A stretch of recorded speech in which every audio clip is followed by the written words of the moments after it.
75주일입니다. 벌써 이렇게 많이 됐습니다. 이제 88문 같이 한번 공부하도록 하겠습니다. 오늘 88문이 과연 어떤 또 내용인가 쭉 한번 보겠습니다. 88문 같이 읽겠습니다. 시작. 부활 직후에 무슨 일이 일어납니까? 87문 부활에 대한 그 말씀을 우리가 지난주에 살펴봤죠. 이제 이어서 88문에는 이제 이 주제를 다룹니다. 부활 직후에 과연 무슨 일이 일어납니까? 하는 문제입니다. 자, 그럼 답을 같이 보실까요? 다시 시작. 부활 직후에 천사들과 사람들에 대한 최후의 심판이 있을 것입니다. 그날과 그때는 아무도 알지 못하기 때문에 우리는 다 깨어 기도하면서 항상 주님의 오심을 준비해야 합니다.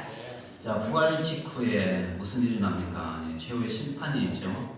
자, 그런데 그날은 우리가 알지 못합니다. 그래서 항상 기도하면서 깨어 주님의 오심을 준비하라. 자, 이것이 그 답입니다. 그렇다면 이 말씀에 대한 답 살펴보고 또 성경의 근거를 또 쭉 살펴보면서 함께 은혜를 나누겠습니다. 자, 그럼 먼저 오늘 두 가지로 이제 저는 정리해서 보겠습니다. 먼저 첫 번째는 부활 직후에 천사들과 사람들에 대한 최후의 심판이 있을 것입니다. 라는 말씀인데요.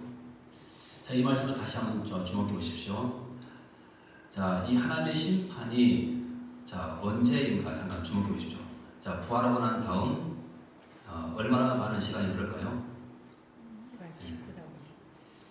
시간이 흐르지 않죠. 어떻게 되냐면 부활 직후에 하나님의 심판이 있습니다. 부활 직후에. 자, 그런데 누가 심판자로 오실까요?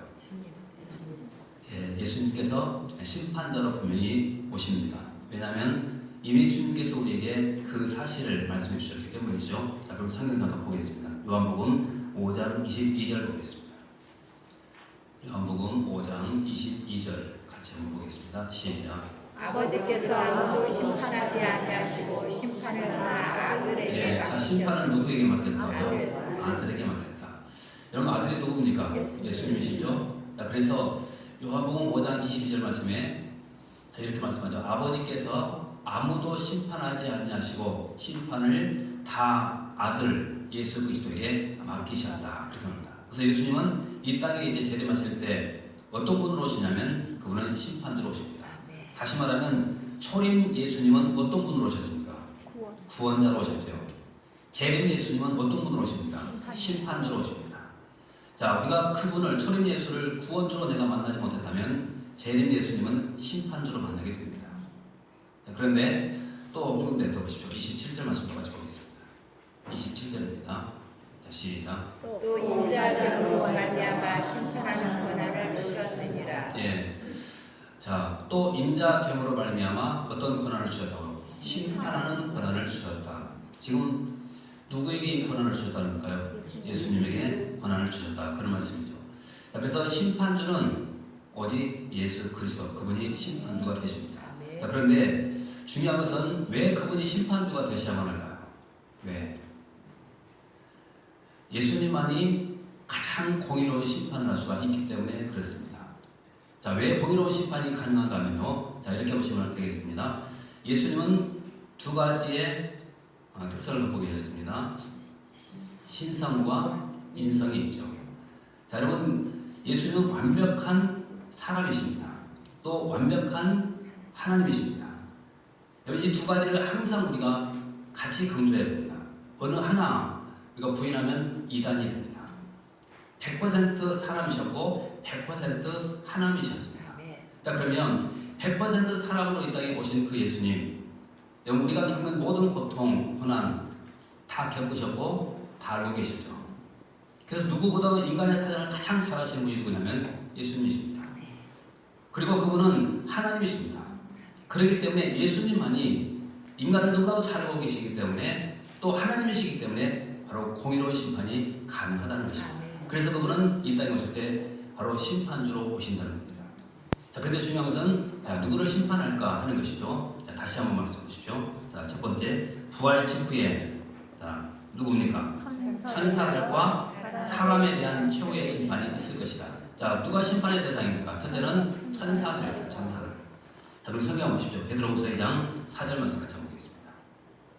베드로후서 2장 4절입니다. 시작. 하나님이 범죄한 천사들을 용서하지 아니하시고 지옥에 던져 어두운 구덩이에 두어 심판 때까지 지키게 하셨어요. 자, 지금 베드로후서 2장 4절 말씀에 하나님이 범죄한 천사들을 용서하지 아니하시고 그렇죠? 자, 범죄한 천사가 누굽니까? 루시퍼죠. 우리가 잘 아시는 것처럼 성경을 읽어보면 우리에게 자주 등장하는 그 천사장이 있죠. 생각나는 천사장이 누굽니까? 미가엘이 있고 가브리엘이 있고 그다음에 또 루시엘이 있죠. 자, 그런데 중요한 것은 이 루시엘이죠. 여러분, 루시엘이 원래는 천상에서 하늘에서 뭘 담당한 천사장이었냐면 음악을 담당하는 천사장이었어요. 그런데 이 루시엘이 교만한 마음이 들었습니다. 하나님을 대적한 것입니다. 근데 결국 하나님을 대적하고 반응을 일으켰지만 이 루시엘은 이기지 못했죠, 하나님을. 왜냐하면 이길 수가 없죠. 어떻게 피조물이 하나님을 이길 수가 있겠습니까? 결국 패하고 맙니다. 그래서 그 루시엘이 이제 쫓겨나서 땅으로 꽂혔는데 그 루시엘로 루시퍼가 된 것입니다. 바로 사탄이 된 것입니다. 그런데 바로 여기서 범죄한 천사들을 말하는 것은 그 사탄과 함께 그를 따르는 모든 악한 영들을 다 포함하고 있습니다. 이들이 하나님의 심판의 대상이 되는 것입니다. 첫 번째 심판의 대상입니다. 자, 근데 여러분 중요한 것은요, 이 말씀이죠. 하나님이 범죄한 천사들을 용서하지 않았다라는 거예요. 여러분, 저는 이 말씀을 읽을 때마다 얼마나 큰 감사가 넘치는지 모릅니다.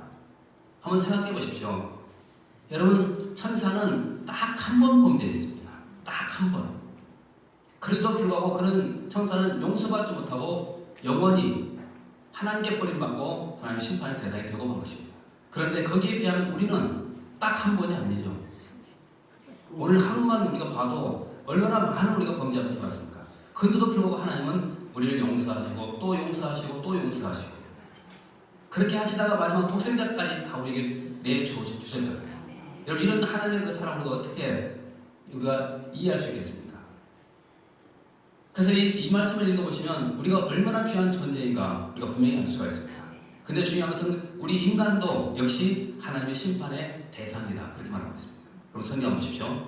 자, 유다서 6절과 7절 말씀 한번 들어보고 다시 보겠습니다. 자, 6절과 7절 같이 읽어보겠습니다. 시작. 또 자기 지위를 지키지 아니하고 자기 처소를 떠난 천사들을 끝날의 심판까지 영원한 결박으로. 자, 천사, 자기 지위를 지키지 아니하고 자기 처소를 떠난 천사들, 그들은 끝날의 심판 때까지 영원한 결박으로 흑암에 가둔다. 결국 심판받는 것이죠. 자, 7절 말씀 보십시오.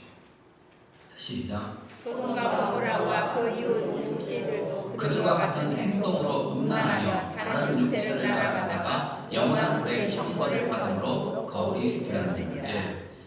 자, 유다서 1장 7절 말씀 보면 구약의 한 사건이 지금 등장하고 있죠. 소돔과 고모라가 멸망당한 사건입니다. 근데 우리가 아시는 것처럼 소돔과 고모라가 왜 멸망당했습니까? 타락했기 때문이죠.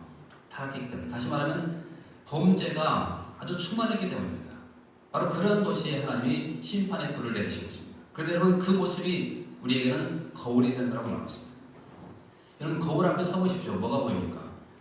내가 보이죠. 그러면 그 소돔과 고모라라는 이 거울 앞에 내가 한번 서보십시오. 나는 과연 소돔과 고모라에 살고 있는 그 사람과 나는 차이가 없다는 거예요. 그래서 한 성으로는 그것을 바라보면서 내 자신을 살피면서 인생을 살아가라는 것입니다. 왜냐하면 하나님의 심판이 있기 때문에 그렇습니다. 그 다음에 또 보십시오. 유다서 14절과 15절 말씀 보십시오. 14절과 15절 같이 읽겠습니다. 시작. 아담의 셋째수 에녹이 이 사람들에 대하여도 예언하여 이르되 보라, 주께서 그 수많은 거룩한 자와 함께 임하시나니. 15절.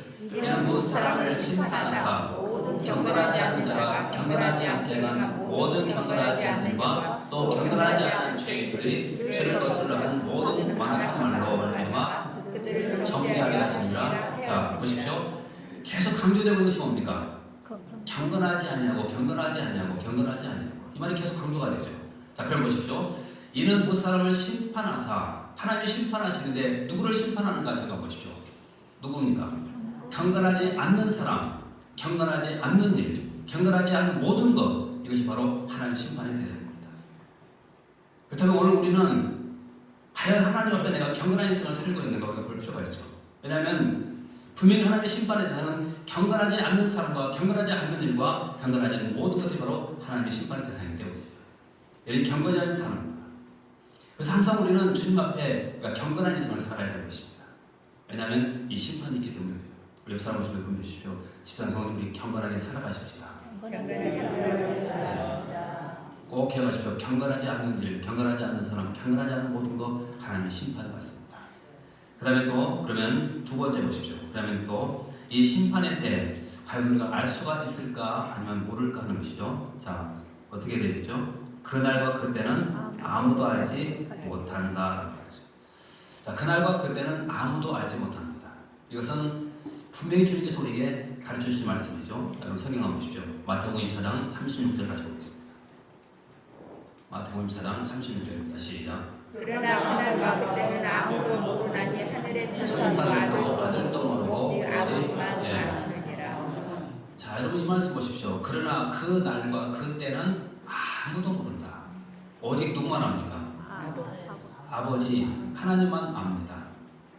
그리고 천사도 모르고 심지어 아들도 모른다라고 말합니다. 자, 그러면 여러분 아들도 모르는 그 날과 그 시를 어떻게 우리가 해석할 수 있겠습니까? 그리고 성경을 통해서 우리가 결코 이 말씀을 해석할 수가 없습니다. 그 날과 그 시는 해석이 안 나옵니다. 그런데도 불구하고 자꾸 해석하려고 하는 것은 상당히 이것은 위험한 일입니다. 가끔 이단들 가운데서 이런 이상한 그런 날짜가 계산돼서 나오잖아요. 위험한 일입니다. 왜냐하면 성경은 분명히 말씀하죠. 그 날과 그 때는 아무도 모른다. 나도 모른다. 그렇게 말씀합니다. 여러분 예수님께서 모르시는 그런 일인데 어떻게 우리가 알 수가 있겠습니까?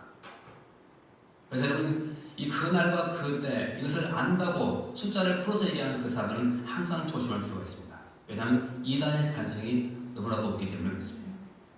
그래서 이 말씀 꼭 붙들고 사십시오. 그날은 아무도 모른다.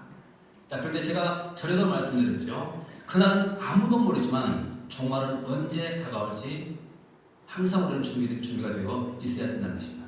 여러분 종말은 항상 두 가지 측면에서 우리가 접근해야 된다고 말했죠. 하나는 개인적인 종말입니다. 내가 언제 죽을지 몰라요. 내가 죽는 바로 그 순간 우리는 주님 만나야 되죠. 그러니까 이 개인적인 종말도 언제일지 모르는 것입니다. 그래서 항상 우리는 준비가 되어 있어야 돼요. 그 다음에 또 우주적인 종말, 주님께서 이 땅에 재림하신 그날입니다. 그때가 또 언제일지 모릅니다. 오늘 밤이 될지 내일 아침이 될지 이건 잘 모르는 거예요. 그러니까 항상 우리는 그날이 바로 오늘이다 이렇게 생각하고 우리가 인생을 경건하게 살아가야 된다는 것입니다. 그러면 주님 만났을 때 우리는 당황하지 않고 그분을 기쁨으로 맞이할 수 있게 되는 것입니다. 아멘. 여러분 그날과 그때 알지는 못하지만 준비하면서 인생 살아가는 것입니다. 아멘. 바로 그 내용이 이제 그 다음이죠. 자, 심판을 앞두고 우리가 어떻게 살아야 할 것인가 쭉 기록되어 있죠. 어떻게 살아가고 있죠? 우리는 다 깨어 기도하면서 항상 주님의 오심을 준비해야 합니다. 그런 거죠. 자, 그럼 보십시오. 마태복음 24장 42절 같이 보겠습니다. 같이 한번 읽어봅니다. 시작. 그러므로 깨어있으나 어느 날에 너희 주가 임하는지 너희가 알지 예, 못하느니라. 보십시오. 자, 마태복음 24장 우리가 아시는 것처럼 종말장입니다. 종말장. 자, 그런데 그 종말장에서 지금 우리에게 마지막 시대에 말세에 우리가 어떻게 살아야 될 것인가에 대해서 지금 강조하고 있는데 그 말씀 가운데 하나가 바로 이겁니다. 그러므로 깨어있어라. 깨어있어라. 왜 깨어있어야 되죠? 어느 날에 너희 주가 임하는지 너희가 알지 못함이라. 언제 임할지 모르기 때문에 우리는 항상 깨어있어야 된다는 것입니다. 자, 근데 여러분 깨어있다는 이 말을 문자 그대로 우리가 들어서는 결코 안 됩니다. 여기서 깨어있다 이 말을 내가 잠도 안 자고 그러면 계속 뜬 눈으로 주님 기다려야 됩니까? 이렇게 해서는 결코 안 됩니다.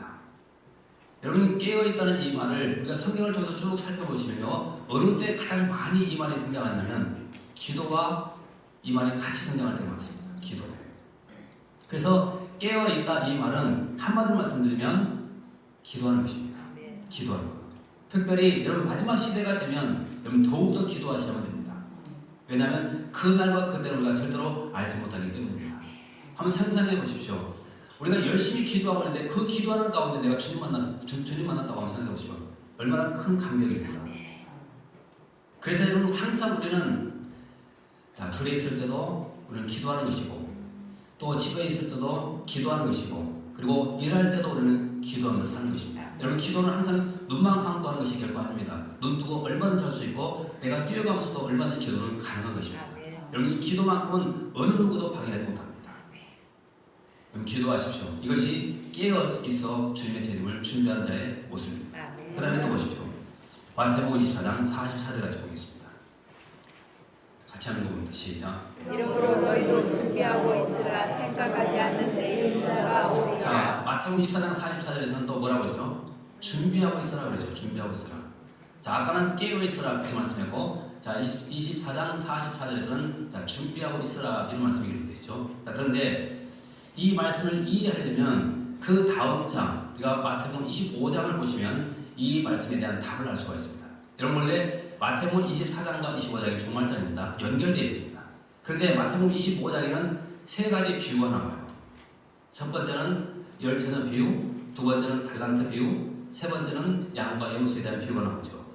여러분 이 세 가지가 똑같이 종말 시대에 우리가 가져야 될, 우리가 이런 모습으로 이 종말을 준비해야 된다는 것을 우리에게 가르쳐주기 위해서 세 가지 비유를 우리에게 말씀드립니다. 핵심만 잠깐 한번 살펴보실까요? 자, 먼저 자, 열처녀의 비유를 생각해 보십시오.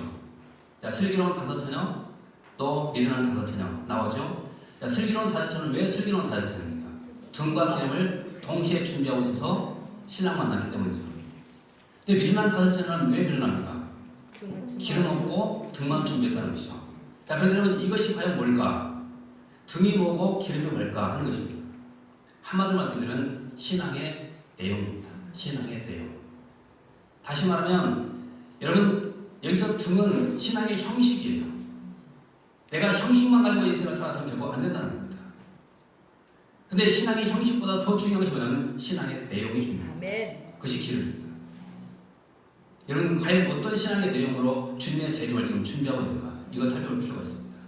내가 신앙이 엉망이라고 한다면 내가 그 신앙이 참으로 주님께서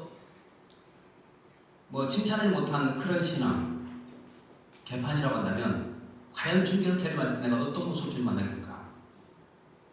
여러분 그런 모습으로 주님 만나서는 결코 안 되죠. 그래서 여러분 마태복음 25장에 나타난 첫 번째 바로 열처녀 비유에서 우리에게 강조한 것이 뭐냐면 신앙의 내용이 어떠하느냐, 바로 그것에 대해서 우리에게 말씀해주고 있습니다. 그 다음에 두 번째 달란트 비유를 보십시오. 달란트 비유에서 가장 핵심적인 단어가 뭡니까? 충성입니다. 충성. 그러죠? 자, 5달란트 받은 자와 2달란트 받은 자, 나중에 주인이 돌아와서 뭐라고 말합니까? 착하고 충성된 종아. 착하고 충성된 종아. 자, 그렇게 칭찬을 했습니다. 자, 그런데 여러분 여기서 두 가지를 꼭 기억하라고 말씀드렸죠. 자, 이 5달란트 받은 종과 2달란트 받은 종이 똑같은 말씀으로 칭찬을 받았는데, 자, 착하고 충성되다. 이 두 가지죠. 이건 착하다는 말은 뭔 말입니까? 인격이죠. 인격이 착해야 됩니다. 그래서 내 인격이 엉망이라고 한다면 주님 만났을 때 우리는 분명히 책망받습니다. 인격이 착해야 됩니다. 그 다음에 또 뭡니까? 충성되다. 여러분 충성되다는 이 말을 또 다른 말로 바꿀 수 있다고 말씀드렸죠. 피스토스인데 이것이 성실이라는 단어로 바꿀 수가 있습니다. 성실. 자, 그럼 충성은 다른 것이 아니라 성실합니다. 이것이 충성입니다. 성실함. 자, 그러면 내가 주님을 과연 성실하게 지금 충성하고 있는가 한번 보십시오. 하나님 나를 충성되게 여기셔서 직분 주셨습니다. 여러분 그 직분에 대해서 내가 과연 성실하게 이것을 감당하고 있는가 한번 보십시오. 어쩌면 내가 받은 이 직분에 대해서 바쁘다는 핑계로 또 가끔 그 직분을 저버릴 때가 많았을 것이고 또 그 직분을 잘 감당하지 못했을 때도 상당히 많이 있었을 것입니다. 이것은 성실이 아닙니다. 여러분 성실은 아무리 힘들고 어렵고 괴로워도 내가 해나가는 것입니다. 이것이 성실입니다. 이것이 성실이에요. 그래서 주님 앞에 섰을 때 바로 누가 칭찬받냐면 바로 그렇게 성실하게 하는 사람이 바로 주님의 칭찬을 받습니다. 인격이 훌륭하고 또 사역에서도 성실한 사람, 이 사람이 바로 마지막 시대에 우리가 가져야 할 태도이고 그런 분들이 칭찬받습니다. 그 다음에 또 세 번째 비유가 뭡니까? 양과 염소죠. 오른편에 양이 있고 왼편에 염소가 있습니다. 자, 근데 똑같은 사건으로 양은 칭찬받고 염소는 책망을 받습니다. 그렇죠? 자, 그런데 여러분 그 단어는 딱 한 단어입니다. 구제입니다. 구제. 내가 헐벗었을 때, 내가 약할 때, 내가 목마를 때, 내가 배고플 때 그때 뭘 했냐고 말이죠. 여러분 염소는 했다고 했지만 주님이 인정하지 않았습니다. 근데 양은 하지 않았다고 했지만 주님이 인정했습니다. 이거 어떻게 이것이 가능했을까요? 제가 자주 말씀드리죠. 왜 그런가 하면요, 내가 했던 이 구제는 여러분 주님께서 가르치신 그 말씀대로 우리가 보시면 알 겁니다. 오른손이 하는 거 왼손이 모르게 해야 되죠. 그러면 내가 어떤 구제를 했다고 한다면 이 구제에 대해서 나는 기억하고 있어야 될까요? 아니면 잊어버려야 될까요? 잊어버리는 것이 훨씬 더 유익합니다. 왜냐하면 기억하고 있어봐야 그것은 이미 내가 다 뭘 받은 거나 다름이 없기 때문입니다. 그래서 이건 마태복음 25장에서 나와 있는 염소들의 특징이 바로 그거예요. 다 기억하고 있었다는 거예요. 내가 다 기억하고 있었다는 거예요. 헐벗은 사람에게 입을 것도 주었고, 목마른 사람에게 마실 것도 주었고, 그리고 배고픈 자에게 먹을 것도 줬다는 거예요. 여러분 이것이 양이 염소가 했던 말이죠. 그때 주님 뭐라고 하면 인정할 수가 없다 그랬습니다. 한 번도 난 그런 대접 받아본 적 없다. 근데 양은 다르죠. 다 잊어버렸습니다. 주님 나에게 해본 적이 없는데요. 그런 기억이 없는데요. 근데 주님은 이미 다 알고 계셨고 다 기억하고 있더라는 거예요. 구제 사업입니다. 바로 그것을 주님께서는 다 기억하셨다가 바로 상급으로 베풀어 주신 것입니다. 그래서 이런 25장에 나와 있는 이 세 가지 비유는 우리가 말세에 내가 어떤 자세를 갖고 주님 섬기면서 살아야 될 것인가, 이거에 대해서 우리에게 말씀해 주고 있습니다. 자, 다시 한 번 말씀합니다. 자, 열천의 비유, 신앙의 내용이 중요하죠. 그 다음에 달란트 비유, 우리는 주님 앞에 착하고 또 충성된 삶을 우리가 살아야 됩니다. 또 양과 염소에 대한 비유, 뭐죠? 예, 우리가 주님 앞에 어려운 이웃들을 돌보고 이렇게 인생을 살아가는 것입니다. 그러면 주님 재림하실 때 우리는 분명히 상급받게 된다는 것이죠. 자, 그러면 다시 누가복음 21장 35절과 36절 말씀 가지고 보겠습니다. 누가복음 21장 35절과 36절 같이 한번 읽어보겠습니다. 시작. 이 날은 지구상에 많은 모든 사람에게 임하리라. 36절. 이러므로 너희는 장차올 이 모든 일을 능히 피하고 인자 앞에 서도록 항상 기도하며 깨어있으라. 자, 25절 말씀도 다시 보십시오. 이 날은 온 지구상에 거하는 모든 사람에게 임하리라. 자, 이제 모든 사람에게 이제 하나님의 심판이 임합니다. 그런데 36절 말씀 주목해 보십시오. 자, 이러므로 너희는 장차 올 이 모든 일을 능히 피하고 인자 앞에 서도록, 주님 만나도록 어떻게 하라고요? 항상 기도하며 깨어있어라. 아까 깨어있다는 이 말을 우리가 들었죠? 이 바로 깨어있다는 이 말이 항상 뭐와 같이 나오냐면 기도와 같이 나오고 있습니다. 그래서 깨어있으라 이 말은 다른 말이 아니라 기도하라는 거예요. 여러분 기도가 잠자면 결코 안 되는 것입니다. 그래서 우리는 항상 깨어있어 기도하고 주님만을 이 준비를 해야 된다는 것입니다. 아멘. 그러면 주님께서 도적같이 이 땅에 임하신다 할지라도 우리는 그분을 기쁨으로 만날 수가 있게 되는 것입니다. 네. 주님 만났을 때 어떤 모습으로 만나시겠습니까? 여러분 항상 우리는 그 주님의 재림을 기억하면서 내가 그분 앞에 칭찬받는 자로 우리가 서기를 간절히 원하고 또 그런 삶을 항상 우리가 또 살기를 간절히 소원해야 되는 것입니다. 아멘. 그러기 위해서 기도가 필요하죠. 우리 입사람을 좀 보내주십시오. 집사님 우리 항상 깨어있어 기도하면서 합시다. 잠시 또 우리 기도하도록 하겠습니다. 기도하실 때 오늘 말씀도 기억하시고 또 주님 이 땅에 오실 때 또 과연 어떤 모습으로 만나게 될 것인가 한번 생각해 보십시오. 지금 이 모습, 이 모양으로 만난다고 한다면 우리는 주님은 과연 어떤 얼굴로 만나게 될까? 우리가 분명히 다 알고 있죠. 우리는 이렇게 주님 만날 수는 없습니다.